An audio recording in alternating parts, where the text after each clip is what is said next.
আনহাতে বালাসোৰৰ ভয়ংকৰ ৰেল দুৰ্ঘটনাৰ পাছত ৰেলমন্ত্ৰীৰ পদত্যাগৰ প্ৰসংগই উত্তাল কৰিছে দেশৰ ৰাজনীতি। এই ক্ষেত্ৰত বিৰোধীয়ে পূৰ্বৰ ৰেলমন্ত্ৰীৰ পদত্যাগৰ উদাহৰণ দাঙি ধৰি লক্ষ্য কৰি লৈছে কেন্দ্ৰৰ ৰেলমন্ত্ৰী অশ্বিনী বৈষ্ণৱক।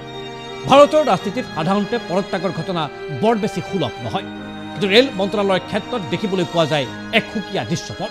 পূৰ্বে বহুকেইবাৰ পদত্যাগ কৰিছে দেশৰ ৰেলমন্ত্ৰীয়ে। ভয়ংকৰ দুৰ্ঘটনাৰ পাছতেই নৈতিক দায়িত্ব স্বীকাৰ কৰি 1956 চনত পদত্যাগ কৰিছিল সেই সময়ৰ ৰেলমন্ত্ৰী লাল বাহাদুৰ শাস্ত্ৰীয়ে। 1956 চনৰ নৱেম্বৰ মাহত তামিলনাডুত সংঘটিত ভয়াৱহ দুৰ্ঘটনাত নিহত হৈছিল 142 জনকৈ যাত্ৰী। ইয়াৰ পাছতেই ব্যৰ্থতা স্বীকাৰ কৰি মন্ত্ৰিত্ব ত্যাগ কৰিছিল লাল বাহাদুৰ শাস্ত্ৰীয়ে। প্ৰধানমন্ত্ৰী জৱাহৰলাল নেহৰুৱে গ্ৰহণ কৰিছিল শাস্ত্ৰীৰ পদত্যাগ পত্ৰ। 1999 চনত পদত্যাগ কৰিছিল সেই সময়ৰ ৰেলমন্ত্ৰী নীতিশ কুমাৰে। গাইখালত সংঘটিত ভয়ংকৰ ৰেল দুৰ্ঘটনাত সেইবাৰ নিহত হৈছিল 290 জনকৈ যাত্ৰী। দুৰ্ঘটনাৰ পাছতে নৈতিক দায়িত্ব স্বীকাৰ কৰি পদত্যাগ কৰিছিল ৰেলমন্ত্ৰী নীতিশ কুমাৰে। 2000 চনত ভাৰতৰ ৰেলমন্ত্ৰী আছিল মমতা বেনাৰ্জী।